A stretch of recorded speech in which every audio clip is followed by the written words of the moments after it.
So while my mom continues to paint, I want to show you a couple of quick tips on how to get a perfect, flawless, brushstroke-free finish. And I think that is the #1 question that we get is, how do I not get brushstrokes in my paint finish? For one, tools are key. So this wonderful Staalmeester brush, this is the Oval 45. It's a really perfect one to hold. It's not very heavy. It balances well in your hand. I have really small, petite hands, so it's actually perfect for me. And you need to find which one works best for you. When you've got a brand new brush, you want to just kind of fan through it because it is brand new. It's never been used before. You may have the odd bristle that becomes loose, but with this quality of brush, it's very rare that you have anything that comes loose.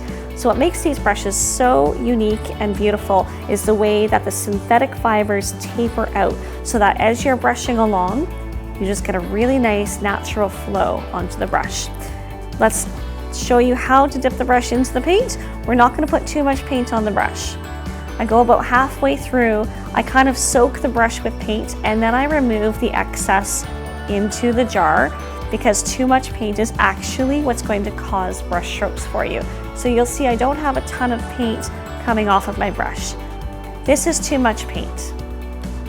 That's how you know you've got way too much. It's globby, you can see it on your brush.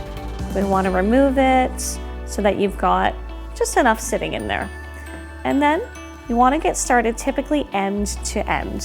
So I'm going to start at this end here, and I'm just going to start depositing the paint in pretty heavy there. And remember, your first coat is not going to be always a solid coverage, and that is to be expected. So less is more. I'm going to show you what too much paint looks like.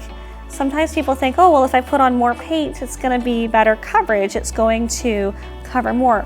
Yes, that's true to an extent, but you're also going to get things like brush strokes like that happening. So less is more. That's probably enough paint, honestly, to paint the whole top. So I'm going to start evening it out all the way across.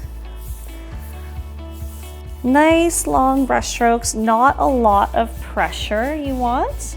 So with this Oval 45, you want to have it a bit on an angle like this rather than this. If you do this, you're pulling the paint off. If you lay your brush like this, it's just gonna stay on there nice. I tend to work pretty quickly.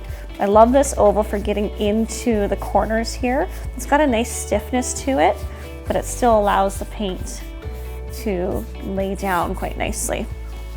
We'll do one more little dip into the paint. Don't need too much of it. Less is more.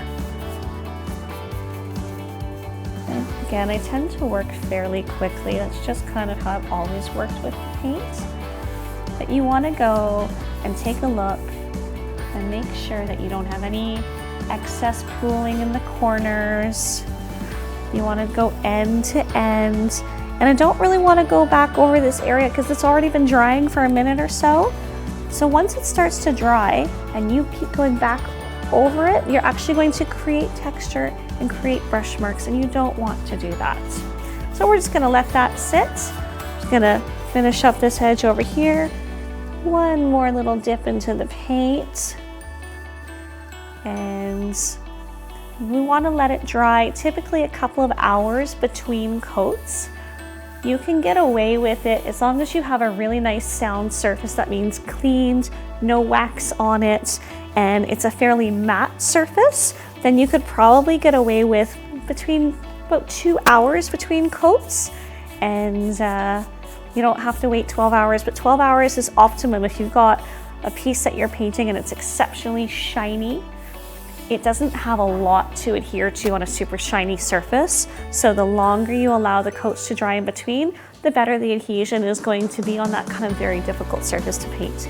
So there you go, we'll have that dry for a little bit of time, and then we'll put our second coat on. I see a little bit of paint right there. I'm just gonna take that.